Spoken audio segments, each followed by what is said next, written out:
Selamat datang kembali di Let's Go Radio, membahas hal-hal tentang radio. Ini langsung saja kita akan menjawab pertanyaan dari salah satu pendengar podcast Let's Go Radio. Sudah ada yang DM via Instagram. Ya, monggo silakan, Mas. Halo admin, aku pengen banget belajar penyiar radio. Apakah aku boleh belajar di Let's Go Radio untuk belajar tentang penyiar? Hitung-hitung buat nambah skillku dan pengalaman. Dari Liliana Septi.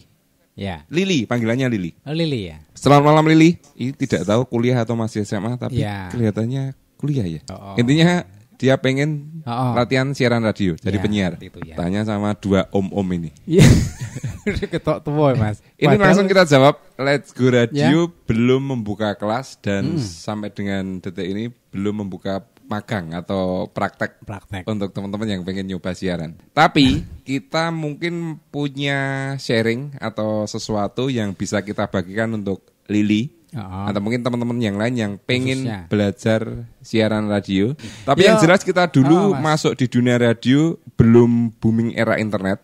Jadi kita mencari referensi tentang bagaimana melatih siaran yang benar, yang bisa didengarkan. Itu melalui workshop, melalui pelatihan. Mediumnya ya mau nggak mau harus di radio untuk mendapatkan alat-alat rekaman atau mungkin alat siaran yang bisa digunakan untuk memperlancar proses siaran. Tapi di era ini, kalau misalnya mau mencoba sendiri, itu kesempatannya lebih terbuka lebar. Kamu bisa melatih mulai saat ini dengan membuat misalnya podcast, atau mungkin membaca artikel, atau mungkin membicarakan topik, bisa monolog sendiri, atau mungkin bersama temanmu, sesuai hobi atau kesenanganmu. Itu dulu, dari yang paling dekat. Itu ngobrol yang paling asik tur kepenak, Mas. Nah, untuk hobi itu apalagi. Itu bisa dimulai melalui sosial media, baik IG seperti kita, atau mungkin Facebook, Spotify, hanya audio, atau mau video, ada videonya juga boleh. Itu terus sambil jalan, nanti kamu lama-lama akan menemukan karakter seperti apa yang cocok dengan kamu. Kamu boleh punya role model penyiar A atau mungkin artis B, tapi lama-lama tetap kamu keluarnya akan versi kamu sendiri. Itu yang paling utama sebenarnya, Mas, kalau saya. Jadi memang kita harus mengeluarkan karakter kita sendiri saja. Kalau meniru lah itu nanti kejeglong istilahnya. Tapi tidak apa-apa untuk permulaan ketika kamu belum punya bayangan. Itu sangat wajar dan sangat normal. Ketika kamu punya role model, kamu punya referensi. Tapi saya yakin suatu saat seiring berjalannya waktu, kalau kamu terus-menerus melatih melalui sosial media, itu membangun kepercayaan diri. Kan ada feedbacknya, ada temennya komen, ada temennya nge-like, ada temennya merasa dapat informasi baru dari hobi kamu. Itu menjadi poin penting untuk perkembangan dan membangun karakter kita. Betul. Mau jadi apa istilahnya.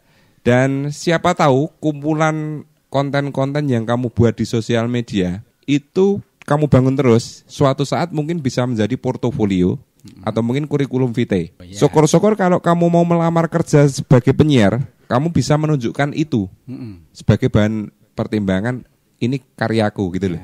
Itu sebagai poin plus juga ketika kamu mau daftar. Ini loh contoh suara saya, ini loh gaya siaran saya. Karena setiap radio punya karakter dan visi misi yang berbeda. Betul. Jadi disesuaikan, ada radio berita, ada radio hiburan, ada radio musik dan lain sebagainya. Nanti tinggal cocoknya yang seperti apa. Kemudian yang kedua, siapa tahu kamu berubah pikiran. Oh, ternyata saya di sosmed nyaman dengan membuat konten-konten seperti ini. Kok sosmed saya rame, kok sosmed saya menjadi besar.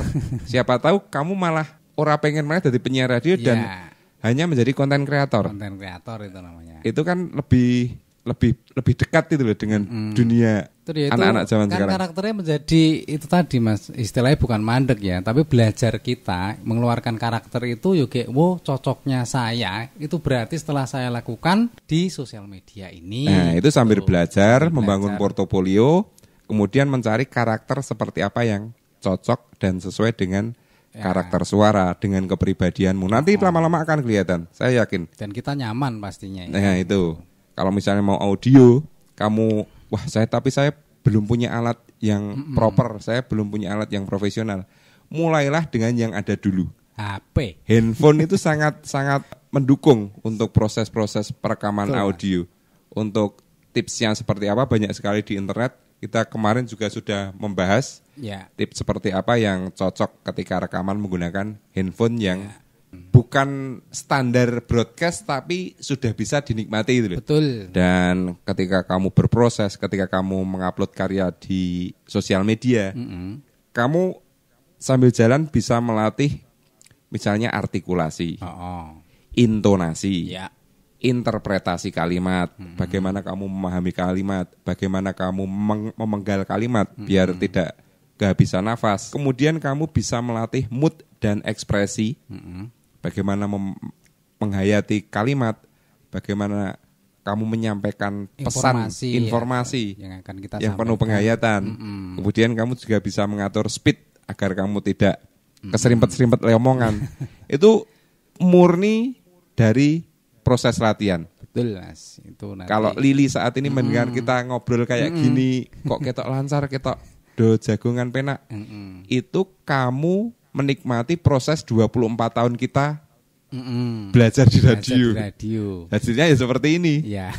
Jadi kalau kamu kok kayak lancar ya boleh omongan, kok kayak ketok orang nggo skrip kok kayak ketok. Emang bayangannya kan kayak gitu, Mas. Jadi seperti kita itu ngobrol biasa. Iya. Seperti nek pas ketemu apa ya sama temen ngono kayak ngobrol wis kaya ngono kuwi. Dan itu tidak bisa dinilai saat itu juga karena ada proses sebelum itu yang orang lain tidak tahu. Iya, betul. Dan kita sudah melalui ini selama 24 tahun. Itu kan yang menjadi tidak bisa kekuyak. Betul. Untungnya dulu kita kerja di radio bertemu dengan owner yang sangat terbuka dengan potensi karyawannya. Betul sekali. Dan itu juga terbukanya itu memberikan pelajaran apa Mas jenenge. Dan memberi kesempatan kalau ada teman-teman yang berniat di bidang kepenyiaran atau jurnalistik difasilitasi. Dan diragati dan disekolahkan dibayari itu terima kasih. Intinya adalah kerja di radio ataupun menjadi seorang penyiar adalah bagian dari ilmu komunikasi, kemudian menyampaikan pesan, mudah dimengerti sehingga pesannya tersampaikan dengan baik ke pendengar. Nah, itu poin yang pertama yang harus kita pahami bersama. Intinya komunikasi. Betul, Mas. Nah, kemudian yang kedua kita memposisikan diri sebagai teman bagi pendengar kita. Lili dan teman-teman yang ingin belajar penyiar mungkin bisa membayangkan ya, ketika ngobrol bersama teman kan sifatnya personal, hangat, kemudian ngobrol setara gitu loh. Jadi kekuatan radio ketika siaran live kan merasa ditemani kan salah satu poin pentingnya itu. Merasa menjadi teman. Kalau kamu pengen belajar ngomong, paling enggak bisa memposisikan sebagai teman, kemudian dilatih perlahan-lahan. Saya pernah dengar podcast, lali aku podcastnya siapa ya? Dia itu belajar ngomong monolog, itu dengan ngadep foto, membayangkan memposisikan dia ngobrol bersama dengan temannya secara personal. Tapi, untuk mempermudah dan memancing imajinasinya, dia naruh foto di depan wajahnya, seolah-olah ngobrol. Seolah-olah ngobrol. Tapi memang itu hanya untuk apa ya? Imajinasi bukan, Mas? Iya. Untuk mengimajinasi untuk mancing kita. Jadi ada pancingan. Nanti kalau sudah terbiasa ngobrol.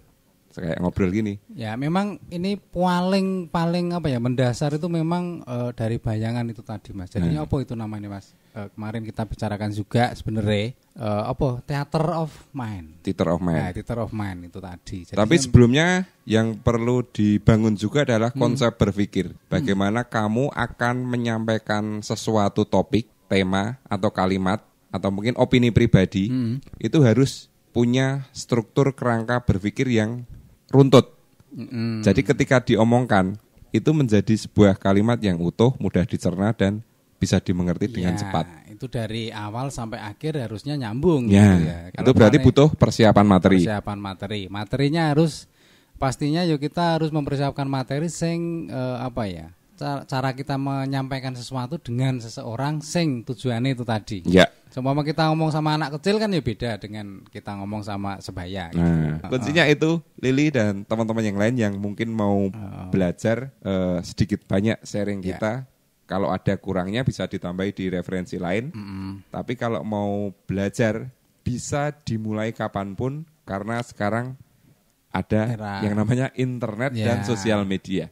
Jadi Gitu Lili dan mungkin teman-teman yang lain yang merasa terwakili pertanyaannya tentang bagaimana memulai sebuah proses siaran radio bisa dimulai melalui sosial media. Ya, betul. Kalau ada teman-teman yang lain yang mau bertanya, boleh. Kita ada akun sosial media atau via email di suaraletsgo@gmail.com. Terima kasih atas pertanyaannya, semoga membantu. Sampai jumpa kembali kapan-kapan di Let's Go Radio, membahas hal-hal tentang radio.